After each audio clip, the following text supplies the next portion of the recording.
Hello everyone and welcome sa ating training. At ngayon, ipapakita ko sa inyo kung paano nga ba mag-present. Ituturo ko yung mga presentation techniques at kung paano ba mag-close ng client. At syempre, ipapakita ko rin ang bagong produkto ni InLife, ang Retire Assure. So, unahin muna natin yung Retire Assure dahil overview lang ng product yung ipapakita ko. So, palitan ko lang yung, ayan. Okay, so kung makikita nyo dito, pumunta lang kayo sa new business. Ayan, dyan nyo siya makikita.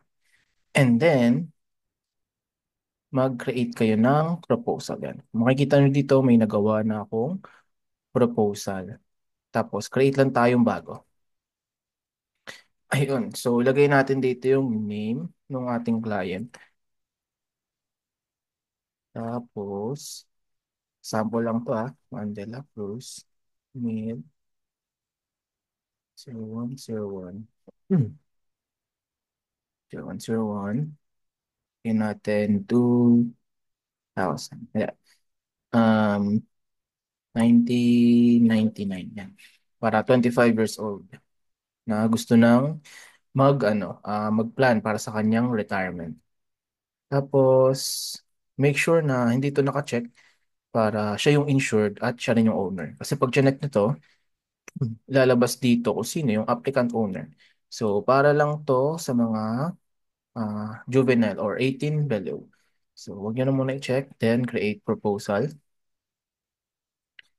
Tapos, okay. So, meron na pala akong nagawang sample ni Juan de la Cruz.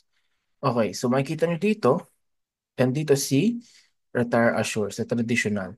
Kasi traditional siya na insurance, hindi siya VUL or wala siyang investment component. Ayan. So makikita nyo dito, merong pay period, may currency, tapos kung yung PDF illustration, yung basis, kung annual premium ba or face amount, tapos yung mismong face amount, tapos yung mode of payment.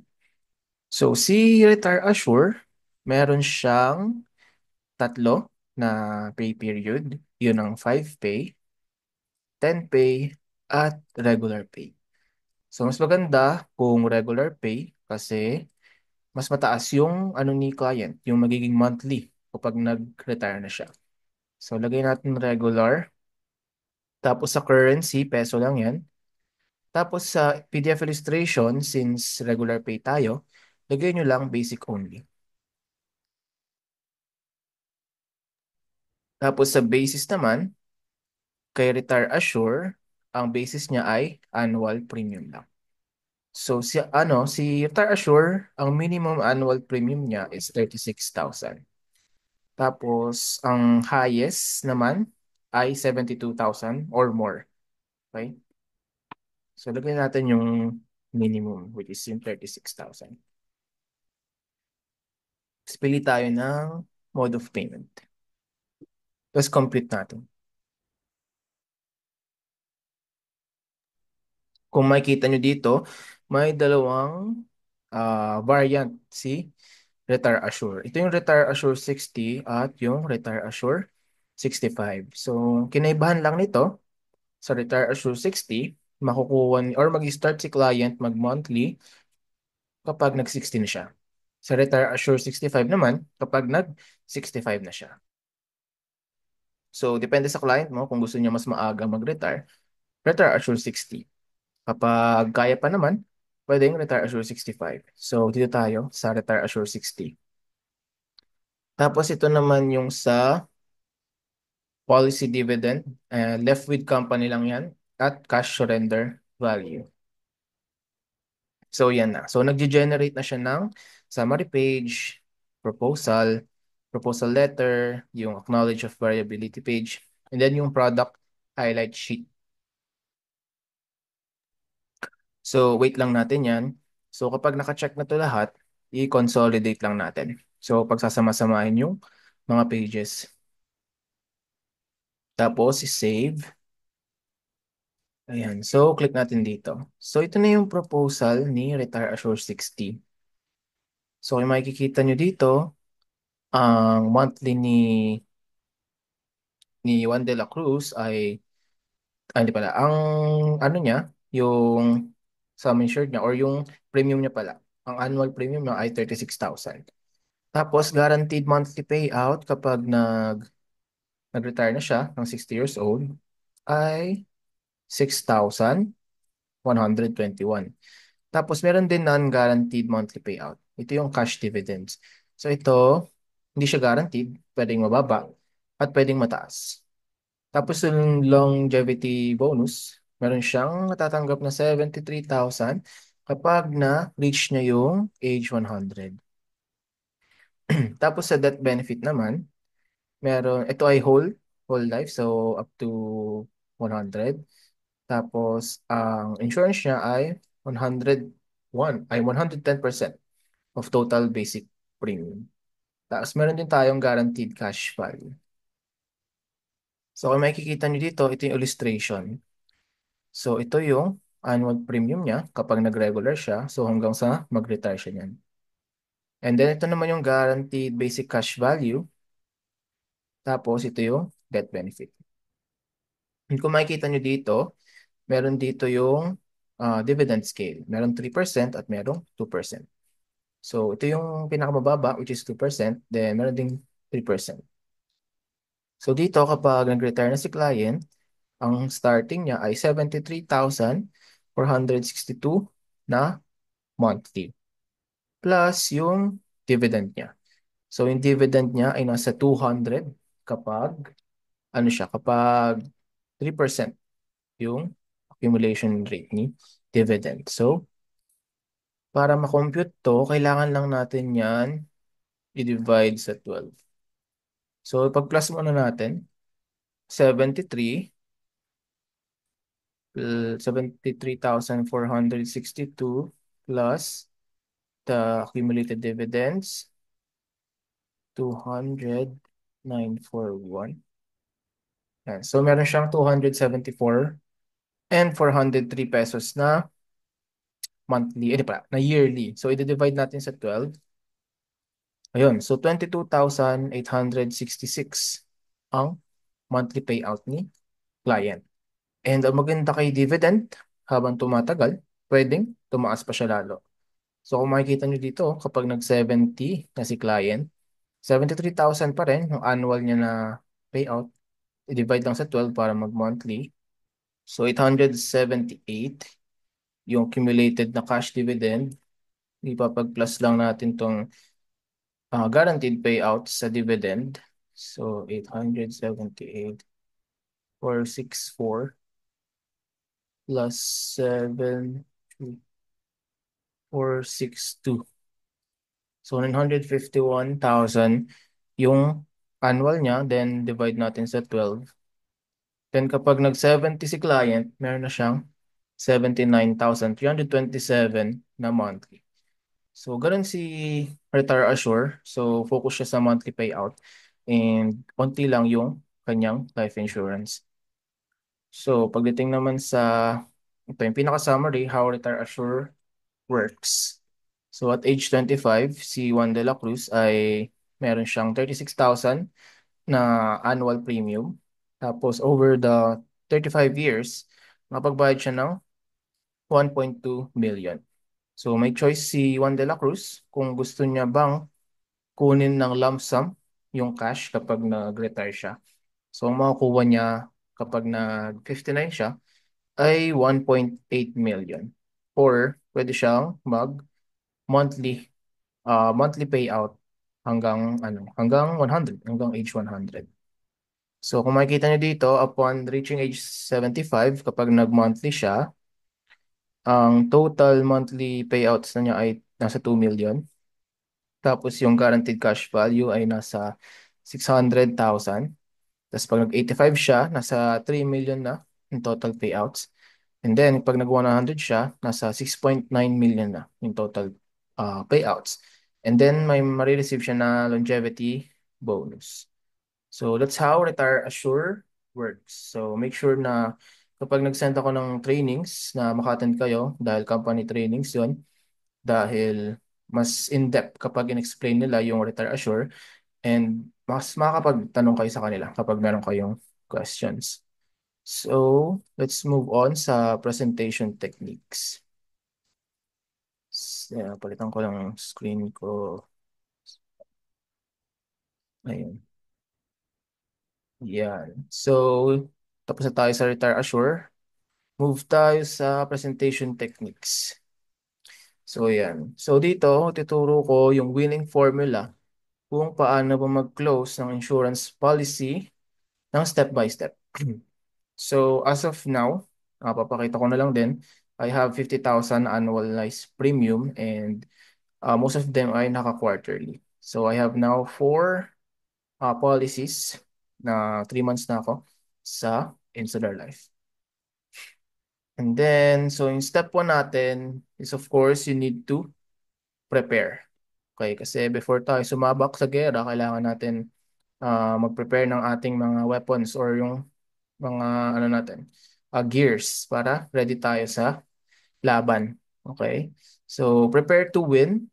Of course, you need to research your client. So, alamin ang basic background, like yung trabaho, lifestyle, situation, and madali mo na lang yung magagawa since ano na tayo ngayon, nasa digital age. So, pwede mong i-stalk si client sa Facebook para makita tong mga ano niya, yung background niya. Okay, mag-ready tayo kasi para alam natin kung paano natin sasagutin yung mga questions ni client. And of course, make sure na meron kang tools and materials. Ito yung mga armas natin. So, dapat may laptop. Kung walang laptop, pwedeng tablet. Kung wala naman tayong laptop or tablet, pwedeng printed proposals. Or pwede din naman notebook para makita rin ni client or mag-visualize niya. So, bring your best proposal format. Okay, so madali na lang yan kasi ano siya, nasa in Life Compass, pwede ka naman dun mag-create ng proposal. So, ang pinakamahalaga sa lahat ay yung mindset. So, be confident but approachable. Okay? So, syempre mataas din yung tingin natin sa sarili natin because we're financial advisors. But we need to be approachable, okay? Para magtanong si client. Yun yung gusto natin as a financial advisor ay magtanong si client. So, ang goal nga natin ay tulungan sila, not just to sell. So, nalaman na natin yung step 1. Next ay step 2, the warm-up. So, ito yung pag-build ng rapport. So, the warm-up. So, kung nakita na kayo ni client, let's say sa bahay nila or sa coffee shop, of course, you need to greet them warmly. Okay, hindi agad yung diretso sa benta na, hi client, ito yung ano ko, proposal ko pa. Hindi. We need to greet them warmly. Okay, so hi ma'am, hi sir. Thank you for your time today. Okay, we need to acknowledge na nagbigay sila ng time para ma-meet ka. So, next doon, kapag nag-greet natin sila, start muna tayo sa ano lang, chill conversation. Yun. Since nakapag-stock ka na kay client, pwedeng tanongin mo pa rin siya just to verify kung mamaya di pala totoo yun nasa Facebook. Iba pala yung buhay niya. So, mas maganda magtanong ka ng like topics like yung family, kamustahin mo yung yung anak or kamustahin mo yung lola niya or kamustahin mo basta anything or anyone na family niya. Tapos hobbies, maganda rin magtanong ng hobbies. Kasi malay mo si client ay may sarili pala kayong may same hobbies kayo or may same kayong ginagawa, edi mas makakapag pa kayo ni client, mas mabibuild pa yung relationship or yung rapport. Or yung current events, like yung mga sports event, kung mahilig siya doon, or news, kung mahilig din siya doon, or political, kung same kayo ng political ideologies, pwede rin naman. Pero kung hindi, kahit huwag mo nang isama yan. So, ito yung example. So, kamusta po ang family? Malapit na po ba ang next vacation? Ayan. So, yung mga light lang, wag yung too personal, like yung paon daw kayo sa utang, wag yung ganun kasi very personal na yun. So, yun lang, yung mga light lang na questions. And then, build trust. So, show genuine interest in their life. So, syempre kailangan magpakita tayo ng interest sa buhay nila. Kumbaga kasi si client, hindi lang naman siya yung bibili. Kasi magiging parang friend mo na rin siya. Pwede mo na siya maging close friend. Kumbaga, kapag mo na siya, maging client or ayun. So, show genuine interest. So, kung nakikipagkaibigan ba tayo, pinipeke natin. Syempre, hindi, di ba? So, dapat genuine tayo sa kanila, sa mga clients natin. Kasi, pwede rin natin sila maging kaibigan. Then next ay ask the right question. So, ito yung mahalaga.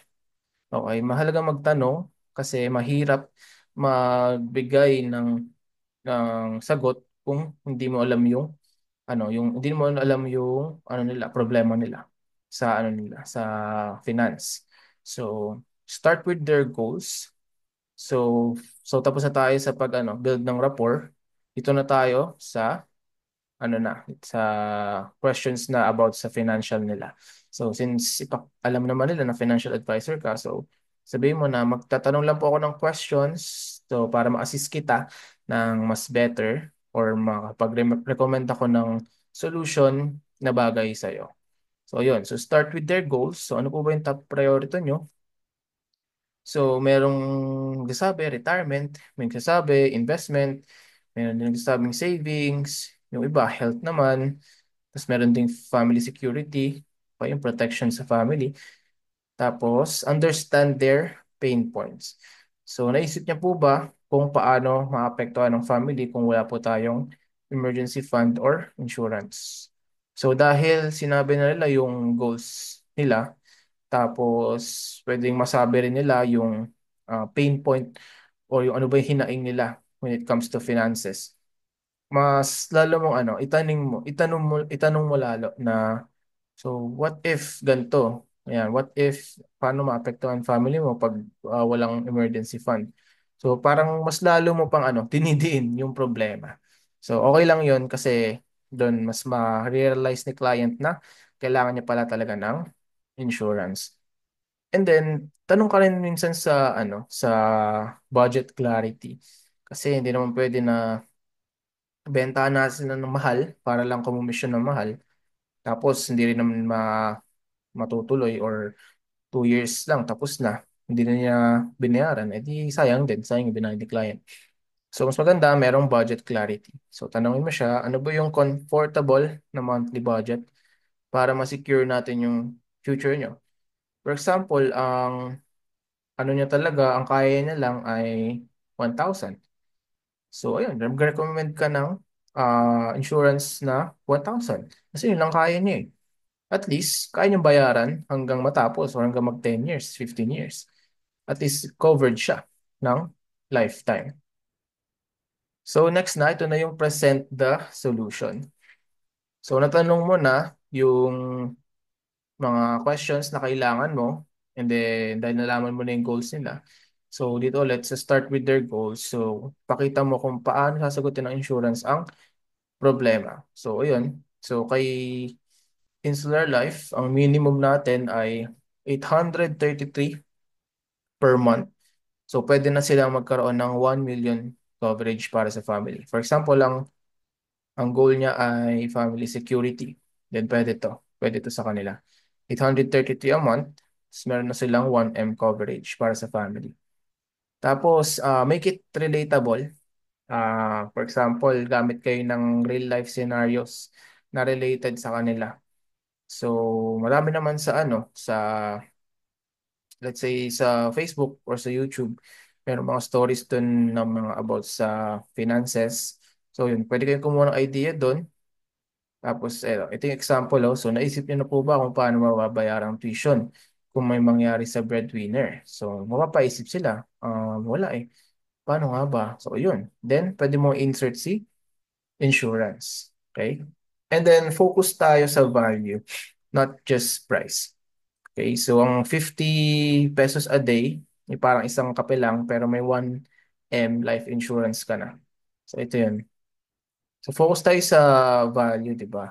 Kasi kapag nag-focus tayo sa price, ang sasabihin na lang ni client na parang gusto lang kumumisyon nito eh. Kaya ganyan eh. Kaya nag-effort eh. Huwag ganun. So, focus ka sa benefit. I-explain mo yung benefit ng insurance, lalo idiin mo yung benefit. Tapos, itanong mo pa kung ano pa ba yung mga problem or financial problem na need masolusyonan. Then next step is step 5, handle objections gracefully. So, hindi naman agad-agad kapag nag-explain ka ng insurance product ay bibili na yan si client. So, hindi. Meron yung mga objections or katanungan. So, ganoon naman talaga. May objection, syempre maglalabas siya ng pera. So, meron siyang need i-clarify. So, objections, hindi ibig sabihin yan, nire-reject ka na. So, may gusto lang siyang i-clarify or let's say, hindi pa niya kaya, ganon yung mga objections na yan. So, meron tayong sample dito. So, yung sa objection na to, so wala akong budget. So, meron tayong sample response na understandable po yan, pero alam niyo po ba na pwede natin simulan sa maliit lang na halaga at palakihin as you grow financially? So, yun. Let's say, ang sabi talaga ni client na kahit 1,000 wala siya. Okay? Or meron lang siya 100. Eh di, hindi mo na siya kukuha ng insurance. Ang sabihin mo sa kanya, as a financial advisor, kaya niyo po bang magtabi ng 100 pesos per month? Kahit sa bangko lang or sa sa alkansya. Kung kaya niya, edi goods, at least nasimulan niyo nang mag-save para sa future niya. Then pwede mo rin siyang i-follow up yung kapag kahit di siya bumili sa'yo, pero nagsisave siya on her own or on his own, pero mo siya i-follow up. Kumusta na po? Marami na po ba kayong na-save? Or tuloy-tuloy po ba ang pagsisave? Pag sinabing yes, nakapag-save na akong ganito, meron na akong 5K, ganyan-ganyan. So, pwede na silang kumuha ng insurance. So, alam niyo po ba na pwede po kayong mag-invest or pwede niyo pang i-invest yung 5K na yan. So, yung 5K na yan, pwedeng mag-grow palalo or may interest pag in-invest. Then, saka na siya bibili sa'yo since may enough money siya. May enough money na siya. So, another objection is hindi ko kailangan yan. So, response natin kung wala po kayong ganitong policy, sino po ang magbabayad ng expenses kung may mangyari sa inyo? So, doon, mapapaisip siya. Sino nga ba? Let's say siya yung breadwinner, siya yung tatay or ayun or nanay na single parent. Tapos meron siyang isang anak. Tapos sinabi niya hindi ko kailangan yan. Pero siya lang yung nag-work, siya lang inaasahan ng anak niya. Tapos itatanong mo kung paano pag wala po kayong ganito. Tapos kung may mangyari sa inyo, sino po yung sino po yung sasagot sa anak ninyo? So mapapaisip siya na kawawa naman anak ko pag nawala ako.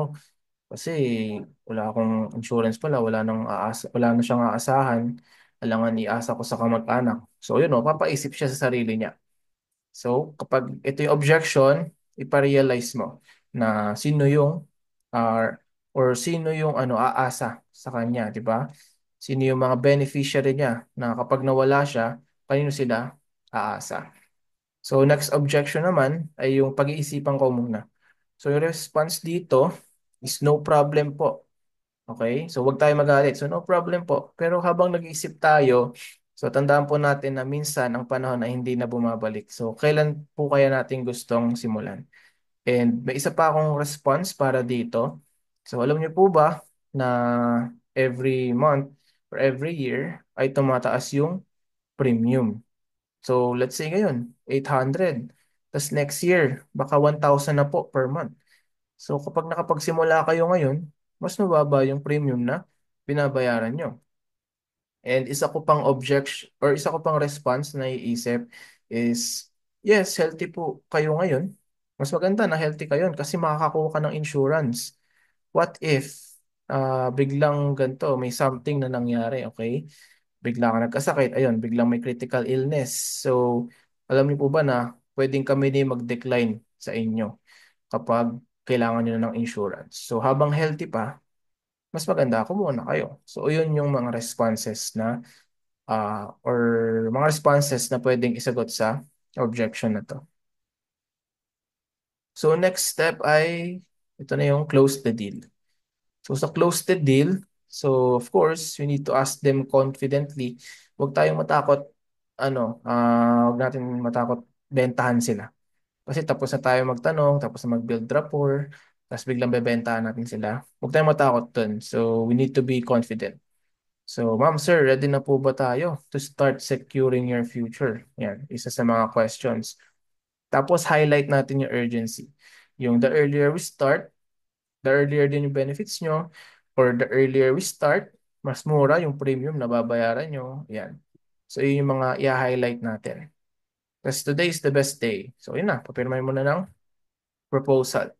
And then ito, guide them to sign. So, sige po, fill up na lang po natin tong form. Since online naman na tayo, pwedeng kapag may dala kang laptop or tablet, doon sila magsasagot ng information nila. So next ay post-sale relationship.